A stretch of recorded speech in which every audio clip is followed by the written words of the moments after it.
both in the classroom and in the field.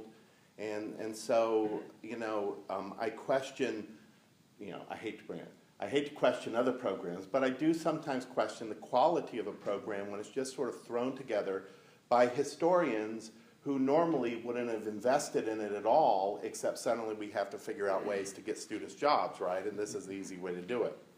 And so, to me, I think that's one of the big disciplinary problems that we're going to have to face. And I think I absolutely agree with that, and I think there is a danger in public history being so successful and programs being set up that people teaching public history end up talking to themselves and their students, and it's absolutely vital to maintain those connections to people doing public history or doing history and not calling it public history, because there are a lot of those too. Because if you look at the trajectory of the field of public history over the last 30 years, the first decade or so maybe was a slightly more exciting time because the field hadn't gelled and people were moving in and out of it, and I think it can become a problem when a field is too successful and stops talking to people outside. And I don't think public history is close to doing that, but it's something to keep an eye on. Well, but you can see hints of that. Yeah. I think the more successful public history becomes as an academic discipline, it means we're going to have a more developed scholarship that, and the scholars in public history will be no different than the scholars in traditional history, right? Hopefully, they will recognize that they need to make their scholarship acceptable to public audiences. But, if they're trained just in the academy or primarily in the academy, they're going to still carry that idea of what scholarship should be in academic terms. So, yeah. So we've touched on a number of points that Lara and Tracy and I think about all the time and talk about to some extent with people at institutions here locally and within the region. And one of the things that's very much on my mind these days is as our relatively young program grows at a time when there is proliferation in the number of public history programs, I think it's relatively easy to identify sort of basic curriculum and what public history programs look like in a very, very basic sense. But it seems to me as the field becomes more crowded and more challenging, good programs will separate themselves from others because of the quality, depth, breadth, and so forth. So let me start that discussion by asking, in terms of productive working relationships with community partners, what are sort of the best practices that you see or you've experienced with your program? What are models to emulate in terms of working relationships that are productive for both the outside institution and the university, students and faculty, over the long term?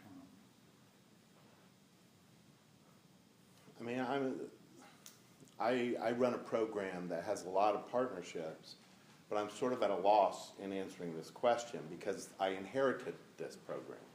And so I never really have had to go out and establish those partnerships. As many of you know, when you have a program like mine that's in a major city, in a state, it's been around since '81 officially, and like every public history job in Raleigh is peopled by our alumni. And so they created these partnerships long before I showed up, so that we have students working at the State Museum and the City Museum and local historic houses and all of these venues. And they've been there longer than I've been at NC State. And they hold the top positions. And so they love to have our students because they feel that personal connection to the program. But, I'll have to give a little thought to what makes a good partnership. So, do you have any thoughts? And I actually not part of the public history program at IUPUI. I watch it. I'm an observer. So I don't have firsthand experience. I think it would be the, I guess, kind of the obvious of good communication and knowing the real needs and interests of those community partners, and what they're actually doing with those students who are placed with them, and then I think even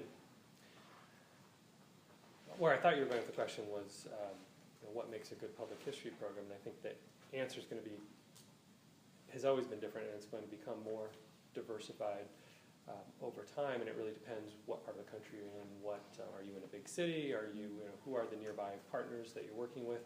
But I think the key thing is knowing exactly where your students are going when they're done and what they're doing, and then if they're running into problems, like they're hearing from employers, oh, public history, MA or BA certificate in public history, that's not so interesting, or that's great. And then hearing back from those employers as well, through those students probably, but also from the employers, what specific skills are highly valued and which ones aren't, and that keeps changing. And digital skills, obviously, just 5 years ago, NCPH has a directory of a guide to public history programs, and digital humanities was not even a category 5 years ago. It wasn't even a category 2 years ago. I think we just added it, or starting to add it right now. But that's, having that kind of constant feedback from students, from alumni, and from the people who are either employing them as interns or in assistantships or hiring them as new professionals is absolutely crucial. This might be riffing a bit on your most recent answer, John, but I've been around and immersed in several conversations about the best balance between, for training new public historians, the best balance between giving very specific skills and giving more broader, theoretical, ethical approaches to the practice. And I'm wondering if either of you have strong feelings one way or the other about how you shape that balance. How much is it informed by local needs, and then how do you assess those local needs, perhaps? Well, when I arrived at NC State 8 years ago, I inherited a program that prided itself on creating historians. That's what we're creating, historians who can speak to the public. And I thought, I'm going to shake it up, and I'm going to make some classes or revise curriculum in some of the classes so that our students get more hands-on opportunities and they learn all these skills. And so I invested a lot of the department's money in software for Past Perfect and all sorts of stuff. And my first cohort 2 years later went out into the job market, and I was roundly chastised by those students who said, no place I've interviewed used Past Perfect. And I said, oh, what am I supposed to do with that? And like the State Museum had their own software, and I, at that time, we even had an archival program, and we were training them in, I've forgotten the anagram, North Carolina something, EAD. And those students came back, and several of them informed me. I went to job interviews, and they are unfamiliar with this coding, and they expected this sort of knowledge on our behalf. And quite honestly, I'm not an archivist. I mean, that speak was way over my head. And so at that point, I decided, teaching specific skills is actually something those institutions want to do when they hire the student. I mean, we can't do a whole skill set for people. We can only do very basic skills and allow those institutions to train them as they wish. And so we have sort of scaled back on emphasizing the skill sets and really more emphasizing issues of ethics and methodologies on a larger scale. And that's what we are now emphasizing in our program. So. I've heard different sides of this, and I saw some shaking heads over here. And I was just at a conference with some of the people in the room, the ASLH conference, and one of the sessions that NCPH helped sponsor was an effort to get employers together with people running public history programs, and we need to do a lot more of that. I know that happens locally, but we need to do a lot more of that in a higher profile kind of way. But one of the things that came out of that session is what I was hearing, the head of a large consulting firm that has 20 or 30 historians on staff, someone who works for the National Park Service and hires quite a few people, and then someone in a history, high-tech IT kind of company, a new startup that combines IT and history. I'm just giving away their name when I say that, because it's historyit.com.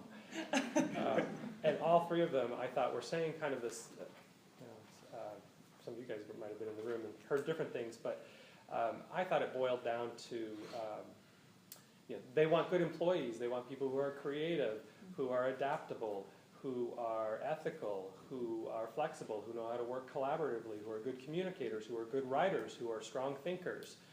And I think you get all that in almost any good intellectual program, whatever it is. So I think there's that. Like, we want a good, one of them called it a, I don't know, sort of a good employee or a compatible employee. So there's that. There's the general introduction to public history and the ethics of it, and it's sort of what I think I hear you saying. And I've heard other employers say, we want someone, we'll teach them what we know, because usually what they learn in grad school, we have to reteach them anyway or get them refocused, but we want someone we really value, and this was something that was found in an AHA study in 2004, where they surveyed 200 employers of different kinds. They found that employers really liked the idea of a public history degree that was broadly based. You learned the historiography of the profession, you learned the ins and outs of the profession, you had a general idea of what a museum was versus some other kinds of institution, a little bit about archiving, a little bit about historic preservation. They really like that kind of employee. So that's a whole different thing. And then I've heard a lot of hand-wringing lately about, no, it's the exact kind of mix of skills. They need to know Section 106, and they need to know how to use past perfect, and we have to figure out what the right mix is. So there's sort of three different things, and I don't know what the answer is, and I think it depends on what part of the country you're in, where those students want to go. Are they hoping to be employable? Are they willing to move anywhere in the country when they go in the job market? Do they want to stay in the area? And I think in the question and answers, we'll hear from other people, other employers in the audience who can. Well, I really wish the employers would get their act together. I mean, it's the diversity of the employers that creates the challenge for us. Excitement. I mean, that's Yes. an opportunity. It's not,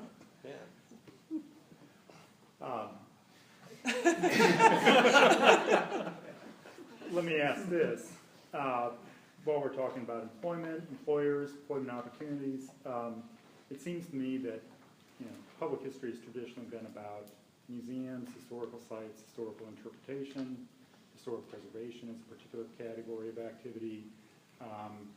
Archival work, traditionally, although because of the way archivists are now trained and credentialed, that's less so. It seems to me most of those areas of practice and expertise are going to remain relevant for the foreseeable future, but there are emerging areas of activity, digital history. I didn't know about IT history, but that sounds exciting. I mean, where do you see sort of emerging opportunities in the near term that programs ought to be attuned to, and students as well?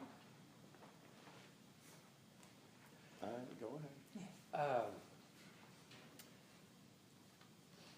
Well, I think a big opportunity is to not see the academic world divided into, or not see the historical world divided into academic history and public history, but to realize that there's a lot of overlap, and there's more and more overlap, and that's a great thing. And there's this whole other area that's huge, and it's, I guess I'm sort of drawing, I think of it as a spectrum, but it's really just this amorphous mass, constantly shifting. But there's this whole other set of